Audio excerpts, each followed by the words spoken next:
Hello students, welcome to एडवे classes. मेरा नाम है राजीव और आज हम लोग क्लास 10th के एक इम्पोर्टेंट चैप्टर ट्रायंगल के बारे में स्टडी करेंगे। और ये आपके एनसीईआरटी में यूनिट 6 है और बोर्ड एग्जाम में इससे रिलेटेड बहुत सारे एमसीक्यू पूछे जाते हैं, तो आप लोग बहुत ध्यान से इस टॉपिक को स्टडी करेंगे। तो चलिए वीडियो को स्टार्ट करते हैं। तो चलिए स्टूडेंट क्लास को स्टार्ट करते हैं। आज हम लोग ट्रायंगल चैप्टर के बारे में स्टडी करने वाले हैं और सबसे पहले हम इसमें दो इंपॉर्टेंट टर्म्स को समझेंगे, जो कि है कॉन्ग्रुएंट एंड सिमिलर। कॉन्ग्रुएंट जो टर्म है वो आप ऑलरेडी क्लास 9th में पढ़ चुके हैं, तो हम एक इसका छोटा सा रिव्यू लेंगे और कॉन्ग्रुएंट और सिमिलैरिटी में डिफरेंस को भी समझेंगे। ठीक है, तो चलिए स्टार्ट करते हैं। तो दो इंपॉर्टेंट टर्म है कॉन्ग्रुएंट, इन दो टर्म को समझना हमारे लिए बहुत जरूरी है। ठीक है, क्योंकि इसी के अकॉर्डिंग हमारा जो चैप्टर है वो आगे कंटिन्यू होगा। तो कॉन्ग्रुएंट एंड सिमिलर, पहले मैं डेफिनेशन आप लोगों के लिए राइट डाउन करूंगा कि कॉन्ग्रुएंट की डेफिनेशन क्या होती है और सिमिलर की डेफिनेशन क्या होती है, फिर हम इसे डेफिनेशन के अकॉर्डिंग भी समझेंगे और जनरल वाइज भी समझेंगे। ठीक है, तो कॉन्ग्रुएंट क्या होता है? If two diagrams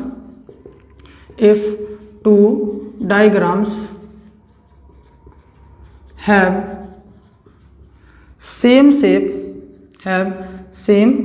shape and also have same size. ठीक है, अगर दो डायग्राम दोनों का शेप भी सेम है और साइज भी सेम है तो वो आपका क्या कहलाएगा? कॉन्ग्रुएंट कहलाएगा। ठीक है, अब सिमिलर को देखते हैं। तो if two diagrams have same shape but not have same size, तो ये हमारा क्या कहलाएगा? सिमिलर कहलाएगा। यानी यहाँ और इसमें डिफरेंस क्या है? यहाँ पर शेप और साइज दोनों सेम है, लेकिन यहाँ पर शेप तो सेम है लेकिन साइज सेम नहीं है, नॉट हैव सेम साइज। ठीक है, अब इसको आप समझिए। जैसे मान लीजिए मैंने एक स्क्वायर बनाया, ठीक है, ये स्क्वायर है हमारा, एक दूसरा स्क्वायर ही बना लिया। यहाँ पे हमने एग्जाम्पल के तौर पे हम ले रहे हैं एज एग्जाम्पल। और कॉन्ग्रुएंट को बच्चे हिंदी में भी आप ध्यान रखेंगे, जो हिंदी मीडियम वाले हैं, कॉन्ग्रुएंट को हिंदी में कहते हैं सर्वांगसम। ठीक है, और सिमिलर को हम कहते हैं क्या? समरूप। क्या कहते हैं? समरूप। और जहाँ तक शेप की बात है तो शेप को हम आकृति कहेंगे और साइज को हम आकार कहेंगे। तो आकृति और आकार। ठीक है, मैं साइड में यहाँ पे लिख दे रहा हूँ शेप का मतलब होता है, आप हिंदी में कहते हैं उसे आकृति, और साइज को हम कह सकते हैं हिंदी में आकार। ठीक है, अब दो हमने स्क्वायर लिया है, इसका मेजरमेंट मान लीजिए 5 सेंटीमीटर है, सपोज कर लिया हमने, और इसका भी मेजरमेंट 5 सेंटीमीटर है। ठीक है, और यहाँ पर भी हमने एक स्क्वायर लिया और यहाँ पर हमने इसका मेजरमेंट भी 5 सेंटीमीटर लिया, लेकिन एक दूसरा और स्क्वायर लिया और इसका मेजरमेंट हमने दिखाया कि ये 3 सेंटीमीटर है। अब आप क्या ऑब्जर्व कर पा रहे हैं? आप ये देख पा रहे होंगे कि ये दोनों डायग्राम जो है इन दोनों का शेप सेम है। यहाँ भी शेप क्या है? सेम है। क्यों? दोनों तो स्क्वायर है, ये भी यहाँ पे स्क्वायर है, लेकिन यहाँ पे साइज का मेजरमेंट इक्वल है और यहाँ साइज का मेजरमेंट इक्वल नहीं है। तो अगर साइज का मेजरमेंट इक्वल रहता है तो वो कॉन्ग्रुएंट कहलाता है, यानी शेप भी सेम हो और साइज का मेजरमेंट भी इक्वल हो तो वो हमारा कॉन्ग्रुएंट कहलाएगा। शेप सेम है लेकिन साइज का मेजरमेंट इक्वल नहीं है, यानी साइज सेम नहीं है, तो वो हमारा क्या कहलाएगा? सिमिलर कहलाएगा। क्लियर हो गया आप लोगों को? अब कॉन्ग्रुएंट को हम दूसरे तरीके से ऐसे भी समझ सकते हैं कि अगर हम दो डायग्राम को एक दूसरे के ऊपर रखें और वो दोनों एक दूसरे को प्रॉपर तरीके से कवर कर ले, प्रॉपर तरीके का मतलब ना ज़्यादा ना कम, तो वो हमारा कॉन्ग्रुएंट कहलाता है। जैसे 10 रुपीज़ के कॉइन पर हम दूसरा 10 रुपीज़ का कॉइन रखते हैं तो वो उसे प्रॉपर तरीके से कवर करता है। 10 रुपीज़ के कॉइन को लेकर अगर हम 5 रुपीज़ के कॉइन के ऊपर रखें तो वो भी कवर कर लेगा, लेकिन कवर तो करेगा लेकिन उसका एक्स्ट्रा पार्ट आउटर पोर्शन में बाहर निकला रहेगा, तो वो हमारा कॉन्ग्रुएंट नहीं है। लेकिन अगर हम दोनों 10 रुपीज़ लें तो वो बिल्कुल प्रॉपर तरीके से कवर करेगा, ना ज़्यादा ना कम, तो वो हमारा क्या कहलाएगा? कॉन्ग्रुएंट कहलाएगा। तो कॉन्ग्रुएंट को अगर बाय चांस आपको डेफिनेशन नहीं याद रहती है तो सिंपल आप ये भी कह सकते हैं कि एक डायग्राम दूसरे डायग्राम को अगर पूरी तरह से कवर करता है प्रॉपर वे में, ना ज़्यादा ना कम, तो वो भी हमारा क्या कहलाता है? कॉन्ग्रुएंट कहलाता है। जैसे इस हाथ के ऊपर अगर मैं दूसरा हाथ रख दूं तो उसे पूरी तरीके से कवर कर लेगा। ठीक है, तो ये हमारा कॉन्ग्रुएंट कहलाता है। अब सिमिलर में जैसा कि आप देख रहे हैं कि शेप तो सेम है लेकिन साइज सेम नहीं है, तो ये हमारा क्या कहलाएगा? सिमिलर कहलाएगा। ठीक है, सिमिलर के डिफरेंट डायग्राम्स को देखकर हमने इससे कुछ कंक्लूजन्स निकाले हैं। तो दो डायग्राम्स अगर सिमिलर हैं तो हम क्या दो पॉइंट्स, इंपॉर्टेंट पॉइंट्स उसके बारे में लिख सकते हैं। ठीक है, वो अब हम देखेंगे, तो पहले आप इसका स्क्रीनशॉट ले लीजिए।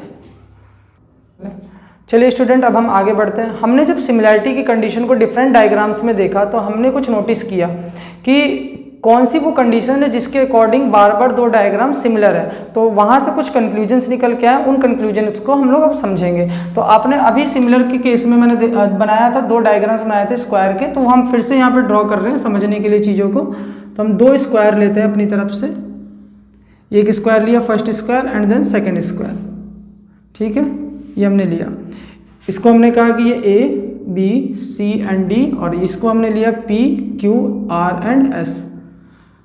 हमें पता है स्क्वायर के ईच एंगल कितने डिग्री के होते हैं, 90 डिग्री के। तो यहाँ पे सारे एंगल्स कितने डिग्री के होंगे, 90 डिग्री के। और हमने इसे लिया था 3 सेंटीमीटर और इसे लिया था 5 सेंटीमीटर। आपको पता है स्क्वायर है तो सारे साइड्स कैसे होंगे, आपस में इक्वल होंगे। कैसे होंगे, इक्वल होंगे। अब यहाँ से हम क्या नोटिस कर पा रहे हैं या क्या कंक्लूजन निकाल पा रहे हैं कि अगर दो डायग्राम्स ये साइज में कैसे हैं, डिफरेंट हैं, शेप में सेम है। तो जब साइज में डिफरेंट हो, सेम ना हो, और शेप में सेम हो, तो वो क्या कहलाते हैं, सिमिलर कहलाते हैं। अब यहाँ से कंक्लूजन हम ये निकाल पा रहे हैं कि अगर दो डायग्राम्स जब सिमिलर होते हैं तो उनके जो कॉरस्पॉन्डिंग एंगल्स होते हैं वो आपस में क्या होते हैं, इक्वल होते हैं। जैसे ये देखिए, ये 90 डिग्री तो ये भी 90 डिग्री, ये 90 डिग्री तो ये भी 90 डिग्री। तो फर्स्ट हमने कंक्लूजन ये निकाला कि if two diagrams are similar then their corresponding angles are equal, ठीक है। यानी हिंदी में हम कहेंगे कि उनके संगत कोण जो वो आपस में बराबर होते हैं। सेकंड हम ये देख पा रहे हैं कि अगर हम साइड का रेशो लें, यानी कॉरस्पॉन्डिंग साइड का हम रेशो लें, तो वो भी हमारा सेम आ रहा है। कॉरस्पॉन्डिंग साइड का मतलब है यहाँ पे जैसे हमने ऊपर का साइड DC लिया, तो यहाँ भी ऊपर का साइड अगर SR लें तो रेशो कितना आएगा, 5/3। जैसे अगर हम DC और SR का रेशो लें और साथ ही साथ हम AB, नीचे वाले पार्ट AB और PQ का रेशो लें, तो यहाँ से दोनों आपस में सेम आ रहे हैं। कितना आ रहा है, 5/3। तो कॉरस्पॉन्डिंग साइड का जो रेशो है वो भी सेम आ रहा है। तो यहाँ से हमारे दो इंपॉर्टेंट पॉइंट निकले कंक्लूजन कि if two diagrams are similar then their corresponding angles are equal, also their correspondings, also the ratio of their corresponding side, the ratio of their corresponding sides are equal। अब इसी point को हम यहाँ पे लिखते हैं, हिंदी में हम यहाँ पे कह सकते हैं कि अगर दो डायग्राम जो है हमारे वो समरूप हैं तो उनके संगत कोण आपस में बराबर होंगे। कोरस्पॉन्डिंग का मतलब संगत कोण आपस में बराबर होंगे, और साथ ही साथ उनके संगत भुजाओं का जो अनुपात होगा वो भी आपस में बराबर होगा, ठीक है। अब ये दोनों पॉइंट हम देखते हैं, यहाँ पे एक बार दोनों पॉइंटों को हम नोट डाउन कर दे रहे हैं। तो इफ टू पॉलीगॉन्स, हम यहाँ पे ट्रायंगल नाम लिख के हम पॉलीगॉन लिख रहे हैं, क्योंकि पॉलीगॉन के अंदर सारी चीज़ें आ जाती है, ट्रायंगल भी आ जाते हैं। सिमिलैरिटी सिर्फ ट्रायंगल में नहीं होती है, स्क्वायर्स में भी होती है, रेक्टेंगल में भी होती है। इसलिए हम जनरल केस लेके चल रहे हैं पॉलीगॉन का, क्योंकि पॉलीगॉन के अंडर में हमारे ट्रायंगल, स्क्वायर, रेक्टेंगल सभी चीज़ें आ जाते हैं, ठीक है। तो इफ टू पॉलीगॉन्स, ठीक है, आर सिमिलर, या हम कह सकते हैं if two polygons of equal number of sides, then they are similar if first case their corresponding angles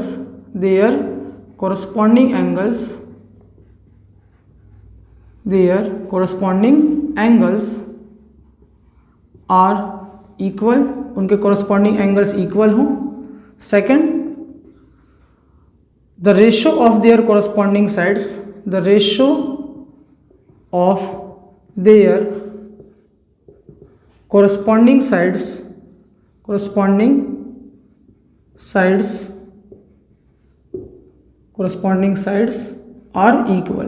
are equal।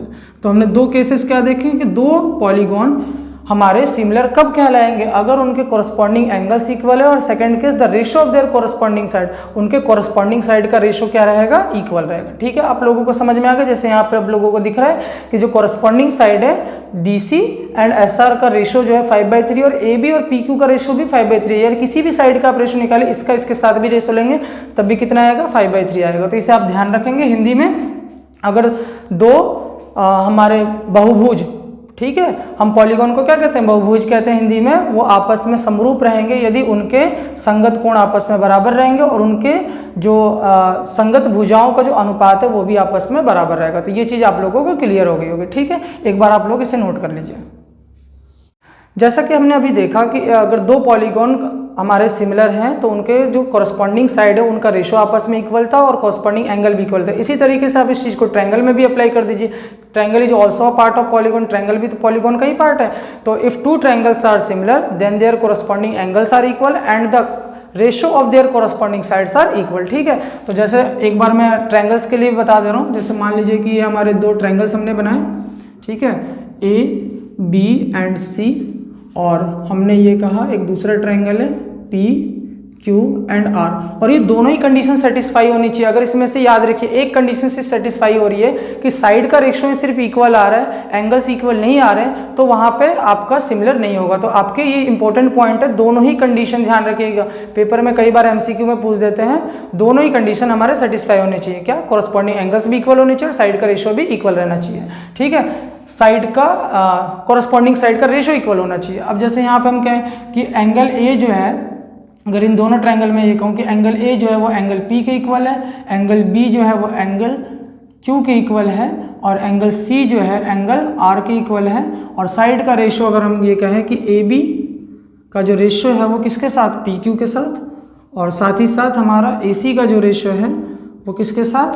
P R के साथ, और थर्ड हमारा बी सी का जो रेशो है वो क्यू आर के साथ। तो अगर ये कंडीशन सेटिस्फाई हो रही है कि if two triangles are similar then their corresponding angles are equal and also the ratio of their corresponding sides are equal, then both the triangles are क्या कहलाएंगे? सिमिलर कहलाएंगे। सिमिलर का साइन कैसा होता है? ध्यान रखिए, सिमिलर का साइन इस तरीके से होता है। ठीक है, यानी आप यहाँ ऐसे लिख सकते हैं कि triangle A B C similar है ट्रायंगल किसके? पी क्यू आर के। और कॉन्ग्रेंट की साइन की अगर बात करें तो याद रखिएगा, कॉन्ग्रेंट का साइन भी यहाँ पे बना दे रहा हूँ मैं। कॉन्ग्रेंट यानी सर्वांगसम का जो साइन होता है वो कैसा होता है? दो पैरेलल लाइन टाइप ड्रॉ करते हैं और इसके ऊपर हम इस तरीके से ये बना देते हैं। तो ये हमारा किसका साइन होता है? कॉन्ग्रेंट का। एक बार आप इसे नोट कर लीजिए। अब हम लोग जो है कॉन्ग्रेंट और सिमिलर से रिलेटेड कुछ इंपॉर्टेंट पॉइंट्स के बारे में डिस्कस करेंगे। अगर हम ये कहें कि दो ट्रायंगल्स कॉन्ग्रेंट हैं या दो कोई भी पॉलीगॉन कॉन्ग्रेंट है, तो क्या वो सिमिलर कहलाएंगे? जी हाँ कहलाएंगे। क्यों कहलाएंगे? जानते हैं रीजन इसका। अगर दो डायग्राम्स या दो पॉलीगॉन हमारे कॉन्ग्रेंट है तो उनका शेप तो सेम होगा, सबको समझ में आता है। अभी हमने लिखा था स्टार्टिंग में ही कि अगर दो डायग्राम्स कॉन्ग्रेंट है तो उनके शेप क्या रहते हैं? सेम रहते हैं। साथ ही साथ उनका साइज भी सेम रहेगा। तो अगर दोनों का साइज सेम है और जब आप दोनों का रेशो निकालोगे, कॉरस्पॉन्डिंग साइड का रेशो निकालोगे, ठीक है, तो वो आपस में क्या आना है? इक्वल ही आना है। अगर मैं यहाँ पे ये कहूँ कि ये दो डायग्राम्स हैं और दोनों आपस में कॉन्ग्रेंट है, जैसे स्क्वायर है, ठीक है, ये 5 सेंटीमीटर, दूसरा भी बना दिया मैंने स्क्वायर ही, और ये भी बना दिया मैंने 5 सेंटीमीटर। तो आपको दिख रहा है कॉरस्पॉन्डिंग एंगल्स तो इक्वल होंगे ही। क्यों? दो सब में 90 डिग्री है दोनों में। और अगर हम साइड का रेशो लेंगे यहाँ पे तो ये कॉन्ग्रेंट तो है, ये क्या है? आपस में कॉन्ग्रेंट है। ठीक है, तो क्या ये सिमिलर होंगे? जी हाँ सिमिलर होंगे, क्योंकि अगर आप साइड का रेशो लोगे, किसी भी दो साइड का रेशो लोगे, ठीक है, कॉरस्पॉन्डिंग साइड का रेशो लोगे, तो वो भी आपस में क्या आएगा? इक्वल आएगा, 5/5 1। ठीक है, यहाँ भी 5/5 1। तो कोई भी दो डायग्राम्स या दो पॉलीगॉन जब कॉन्ग्रेंट होते हैं तो वो आपस में सिमिलर भी होते हैं। ठीक है, तो आप लोग ये पॉइंट ध्यान रखिएगा। तो पहला पॉइंट है इफ टू पॉलीगॉन्स, ये आप ट्रायंगल के टर्म्स में भी लिख सकते हैं कि अगर दो ट्रायंगल हमारे कॉन्ग्रेंट हैं तो वो सिमिलर जरूर होंगे। तो इफ टू पॉलीगॉन, या ट्रायंगल से रिलेटेड चैप्टर पढ़ रहे हैं तो हम यहाँ पे ट्रायंगल भी लिख सकते हैं। इफ टू पॉलीगॉन और ट्रायंगल, ठीक है, are congruent then they must be similar. तो वो क्या होंगे? सिमिलर जरूर होंगे। क्या होंगे? सिमिलर होंगे। ठीक है, सेकंड केस की बात करते हैं। अगर दो पॉलीगॉन हमारे सिमिलर है तो क्या वो कॉन्ग्रेंट हो सकते हैं? ऐसा जरूरी नहीं है, क्योंकि अगर वो सिमिलर हैं तो हो सकता है कि उनका साइज सेम है, लेकिन ये भी तो हो सकता है कि उनका साइज सेम ना हो। ठीक है, जैसे ये दोनों अगर हम बात करें तो ये सिमिलर भी हैं, एक जैसे दिख रहे हैं ये, ठीक है, लेकिन यहाँ पर तो साइज सेम है। लेकिन अगर हम एक दूसरा एग्जाम्पल लें, ठीक है, ये हम ले लें इसका एग्जाम्पल इस तरीके से, तो ये भी तो शेप सेम है लेकिन यहाँ पे साइज इक्वल नहीं है। तो अगर दो डायग्राम्स हमारे सिमिलर हैं, जैसे ये भी सिमिलर का केस है, ये भी सिमिलर का केस है, लेकिन इस सिमिलर के केस में ये सिमिलर का भी केस है, ये भी सिमिलर का केस है, इस सिमिलर के केस में कॉन्ग्रेंट नहीं है और इस सिमिलर के केस में कॉन्ग्रेंट है। तो हो भी, अगर दो डायग्राम्स हमारे या दो पॉलीगॉन्स अगर सिमिलर हैं तो कॉन्ग्रेंट हो भी सकते हैं और नहीं भी हो सकते हैं। ठीक है, तो सेकेंड पॉइंट लिखते हैं, if to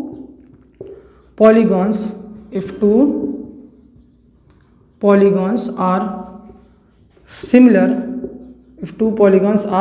similar, then they may be may be congruent, then may be congruent और नॉट, वो कॉन्ग्रेंट हो भी सकते हैं और नहीं भी हो सकते। क्लियर है? यानी अगर दो आपके बहुभुज जो है या त्रिभुज आप कह सकते हैं वो आपस में सर्वांगसम हैं तो वो समरूप जरूर होंगे हिंदी में, और अगर दो जो बहुभुज है आपके अगर वो समरूप हैं तो वो जरूरी नहीं है, वो सर्वांगसम हो भी सकते हैं और नहीं भी हो सकते। क्लियर है आप लोगों को? एक बार आप लोग इसका स्क्रीनशॉट ले लीजिए। चलिए स्टूडेंट, कुछ और भी पॉइंट्स हैं उनके बारे में भी डिस्कस करते हैं। जैसे अगर हम कहें कि जितने भी सर्कल्स होते हैं, all circles, all rectangles, all squares, ठीक है, ये सारे हमारे क्या होंगे? कॉन्ग्रेंट होंगे? नहीं, कॉन्ग्रेंट नहीं हो भी सकते, नहीं भी, लेकिन सिमिलर जरूर होंगे। ठीक है, तो आप लोग ये पॉइंट ध्यान रखिएगा। ऑल सर्कल्स कॉमा रेक्टेंगल्स, ठीक है। क्यों? सबका शेप तो सेम ही रहेगा, चाहे कोई भी सर्कल हो, चाहे कोई भी रेक्टेंगल हो, चाहे कोई भी हमारा स्क्वायर हो। साइज से हमें मतलब नहीं है, ठीक है, लेकिन शेप तो सेम है। शेप अगर सेम है तो क्या कहलाएंगे? सिमिलर कहलाएंगे। तो ऑल सर्कल्स रेक्टेंगल एंड क्या हमने कहा? सर्कल्स हो गया, रेक्टेंगल हो गया, और थर्ड हमारा क्या हो जाएगा? Square. All circles rectangle and squares are similar, ठीक है, या हम कह सकते हैं विल बी सिमिलर। यहाँ पे मैंने ट्रायंगल के बारे में नहीं लिखा। क्यों नहीं लिखा ट्रायंगल के बारे में? ट्रायंगल के बारे में इसलिए नहीं लिखा क्योंकि ट्रायंगल में टाइप्स ऑफ ट्रायंगल होता है, स्क्वायर में टाइप्स ऑफ स्क्वायर नहीं होता, रेक्टेंगल में टाइप्स ऑफ रेक्टेंगल नहीं होता, ये सर्कल में टाइप्स ऑफ सर्कल नहीं होता, लेकिन ट्रायंगल में टाइप्स ऑफ ट्रायंगल जरूर होता है। ठीक है, अगर मैं कहूँ, अगर मैं यहाँ पे मान लीजिए लिख देता कि जितने भी ट्रायंगल्स होते हैं वो आपस में सारे सिमिलर होते हैं, तो ये बात गलत हो जाती है। जैसे मान लीजिए मैंने एक लिया इक्विलेटरल ट्रायंगल, क्या लिया? Equilateral triangle. ये इक्विलेटरल ट्रायंगल है, ए एंड ए, जब तीनों साइड इक्वल होते हैं तो कौन सा ट्रायंगल होता है? Equilateral triangle. तो ये एक इक्विलेटरल ट्रायंगल है। कौन सा ट्रायंगल है? Equilateral triangle. ठीक है, और अब हमने एक आइसोसेलेस राइट एंगल ट्रायंगल ले लिया, या राइट एंगल ट्रायंगल भी आप कह सकते हैं। ठीक है, तो इसे मैंने कहा ये एक आइसोसेलेस राइट एंगल ट्रायंगल है। कैसा ट्रायंगल है? आइसोसेलेस मतलब दो साइड्स इक्वल है और एक एंगल 90 डिग्री का है, तो आइसोसेलेस राइट एंगल ट्रायंगल। तो अगर मैं कह दूं कि सारे ट्रायंगल सिमिलर होते हैं तो क्या बात यहाँ पे ये सही होगी? नहीं होगी। क्यों? इक्विलेटरल ट्रायंगल का शेप देखिए और आइसोसेलेस राइट एंगल का ट्रायंगल का आप शेप देखिए। ठीक है, तो जितने भी ट्रायंगल्स होते हैं वो आपस में सिमिलर नहीं होते। अगर सिर्फ इक्विलेटरल ट्रायंगल की बात है, ऑल इक्विलेटरल ट्रायंगल्स आर, तब आप कह सकते हैं कि हाँ सिमिलर है। अगर स्पेसिफिक ट्रायंगल का नाम लिया जाए तो कि इक्विलेटरल ट्रायंगल, तो हाँ वो सारे इक्विलेटरल ट्रायंगल सिमिलर होंगे। ठीक है, सारे इक्विलेटरल टाइप के ट्रायंगल सिमिलर होंगे, चाहे साइड कुछ भी हो। लेकिन आप कहें कि सारे जितने भी टाइप्स ऑफ ट्रायंगल होते हैं वो सारे सिमिलर होते हैं, तो ऐसा नहीं है। तो हम यहाँ पे इसको ध्यान रखेंगे पॉइंट को, all triangles are not similar. जितने भी ट्रायंगल्स होते हैं, ठीक है, वो सिमिलर नहीं होते हैं। All triangles are not similar. समझ में आ गया? जैसा आपने देखा इक्विलेटरल ट्रायंगल का शेप कुछ और है, आइसोसेलेस राइट एंगल का ट्रायंगल का शेप अलग है। यहाँ पे मैं एक और पॉइंट, अगर मैं यहाँ पे ऐसे कहता ऑल इक्विलेटरल ट्रायंगल्स आर, तब आप कह सकते थे कि वो सिमिलर होते। क्यों? हमने यहाँ पे ट्रायंगल को फिक्स कर दिया, एक स्पेसिफिक ट्रायंगल ले लिया, एक पर्टिकुलर ट्रायंगल लिया। कौन सा? Equilateral triangle, all equilateral triangle. तो हाँ, सारे इक्विलेटरल ट्रायंगल आपस में सिमिलर होंगे। ठीक है, लेकिन अगर सिर्फ आप ट्रायंगल वर्ड लिख के कहेंगे कि सारे ट्रायंगल सिमिलर होंगे तो उसमें टाइप्स ऑफ ट्रायंगल आ जाएंगे जो सिमिलर नहीं होंगे। क्लियर है आप लोगों को? एक बार आप लोग इसका स्क्रीनशॉट ले लीजिए। चलिए स्टूडेंट, अब हम आगे कंटिन्यू करते हैं। हमने अभी तक सारे कॉन्सेप्ट को स्टडी कर लिया है। अब हम लोग जो है एक्सरसाइज पे आते हैं। एक्सरसाइज पहली हमारी 6.1। तो स्टार्टिंग में पहले कुछ फिलअप्स दिए गए हैं, इसे आप लोग देखिए। पहला फिलअप है ऑल सर्कल्स आर कॉन्ग्रुएंट और सिमिलर। तो अभी हमने स्टार्टिंग में देखा जितने भी सर्कल्स होते हैं, जितने भी रेक्टेंगल होते हैं, जितने भी स्क्वायर्स होते हैं वो सारे सिमिलर होते हैं। तो इसका आंसर क्या आएगा? सिमिलर, क्योंकि सभी का शेप क्या रहता है? सेम रहता है। सेकंड, ऑल स्क्वायर्स आर, ये भी सेम टू सेम है, क्या आंसर होगा? सिमिलर होगा। थर्ड केस में all dash triangles are similar. मैंने बताया था ट्रायंगल्स सारे सिमिलर नहीं होते क्योंकि उनमें कैटेगरी होती है, उनके टाइप्स होते हैं। लेकिन अगर किसी स्पेसिफिक ट्रायंगल की, एक पर्टिकुलर ट्रायंगल की बात की जाए तो वो सिमिलर हो सकते हैं। अब यहाँ पर ये भी एक पर्टिकुलर केस है ट्रायंगल का, आइसोसेलेस, और इक्विलेटरल भी एक पर्टिकुलर केस है। तो अब इनमें से कौन सा हम सेलेक्ट करें? आइसोसेलेस की अगर बात करें तो आइसोसेलेस में भी टाइप है। एक नॉर्मल आइसोसेलेस होता है, जैसे ये हो गया, ठीक है, दो साइड्स इक्वल है, और एक इस तरीके का भी आइसोसेलेस होता है जिसे हम कहते हैं आइसोसेलेस राइट एंगल ट्रायंगल। मैंने स्टार्टिंग में भी डिस्कस किया था इस बारे में। इसके भी दो साइड्स इक्वल है, लेकिन अगर दोनों के शेप की बात करें तो दोनों का शेप सेम नहीं है। तो आइसोसेलेस में भी टाइप हो गया, हम इसलिए आइसोसेलेस को सेलेक्ट नहीं करेंगे। लेकिन जितने भी इक्विलेटरल ट्रायंगल है, अगर इक्विलेटरल ट्रायंगल की बात करें, ये दोनों ही हमारा आइसोसेलेस है, लेकिन दोनों का शेप हमारा यहाँ क्या है? अलग अलग है। अगर इक्विलेटरल में बात करें तो सभी का शेप कैसा होगा, सेम होगा। तो यहाँ पर कौन से ट्रायंगल सारे सिमिलर होंगे, तो इक्विलेटरल ट्रायंगल, तो इसका आंसर क्या होगा, इक्विलेटरल ट्रायंगल। क्लियर है। Fourth fill up, two polygons of the same number of side और सिमिलर, दो पॉलीगॉन जिनके साइड सेम है वो सिमिलर तब कहलाएंगे अगर उनके कॉरस्पॉन्डिंग एंगल्स क्या हो, इक्वल हो, और उनके जो कॉरस्पॉन्डिंग साइड का रेशो हो वो सेम प्रोपोर्शन में हो या सेम रेशो में, प्रोपोर्शन को रेशो भी कह सकते हैं, तो सेम प्रोपोर्शन में हो। क्लियर है। अब सेकंड क्वेश्चन आइए। सेकंड क्वेश्चन में give two different example of pair of, आपको दो एग्जांपल देने, दो सिमिलर फिगर के, दो नॉन सिमिलर फिगर के, वो आप लोग खुद कर सकते हैं। Third question, state whether the following quadrilateral are similar और नॉट। थर्ड क्वेश्चन में बोला गया है कि जो ये क्वाड्रिलेटरल है सिमिलर है या नहीं है। क्वाड्रिलेटरल आप लोग ध्यान रखेंगे, जिस कोई भी पॉलीगॉन जिसके अंदर 4 साइड होते हैं वो क्वाड्रिलेटरल होता है। कितने साइड हो, 4 साइड हो, जैसे square, rectangle, rhombus, trapezium, parallelogram, ये सारे हमारे क्वाड्रिलेटरल हैं। अब ये सिमिलर है या नहीं है, सिमिलर का केस अभी हमने क्या देखा था, जैसे यहाँ पे लिखा ही हुआ है ऑलरेडी कि two polygons of the same number of side similar, similar तब होते हैं their corresponding angles are equal, उनके कॉरस्पॉन्डिंग एंगल्स और इक्वल हो, और सेकंड उनके कॉरस्पॉन्डिंग साइड का रेशो सेम हो, यानी सेम प्रोपोर्शन में, सेम रेशो में। तो अगर हम साइड का रेशो देखें तो सेम है। अगर मैं एस आर का इसके साथ रेशो लूँ, एस आर का, ठीक है, किसके साथ, डीसी के साथ रेशो लूँ, ठीक है ना, एस आर का डीसी के साथ अगर रेशो लिया जाए, ठीक है, या पी क्यू का किसके साथ, ए बी के साथ रेशो लिया जाए, तो ये सारे जो हैं सेम रेशो में। कितने रेशो में है, अगर इसकी साइड को पहले लिया जाए तो 1.5/3, ठीक है, पॉइंट हटाएंगे 30 हो गया, 15 1 जा 15, 15 2 जा 30, यानी इन दोनों डायग्राम्स में, दोनों क्वाड्रिलेटरल में जो साइड का रेशो है वो कितना है, 1/2 है सभी साइडों के लिए, यानी कॉरस्पॉन्डिंग साइड का रेशो सेम रेशो या सेम प्रोपोर्शन में। लेकिन अगर एंगल्स की बात करें, पहला केस भी तो कह रहा है, पहला केस क्या कह रहा है, उनके कॉरस्पॉन्डिंग एंगल्स इक्वल होने चाहिए।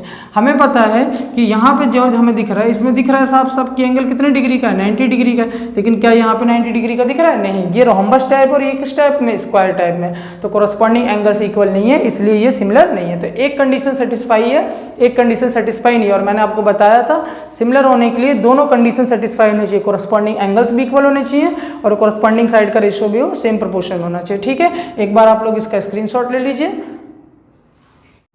आई होप आप लोगों को ये सारे क्वेश्चन समझ में आएंगे और जितने भी हमने कॉन्सेप्ट आज अब पढ़े वो भी सारे समझ में आ गए होंगे। नेक्स्ट वीडियो में हम लोग एक इंपॉर्टेंट थ्योरम को करेंगे जो एग्जाम के पॉइंट ऑफ व्यू से बहुत ज़्यादा इंपॉर्टेंट है। तब तक के लिए आप हमारे चैनल को लाइक कीजिए, सब्सक्राइब कीजिए और ज़्यादा से ज़्यादा बच्चों में शेयर कीजिए। Thank you very much.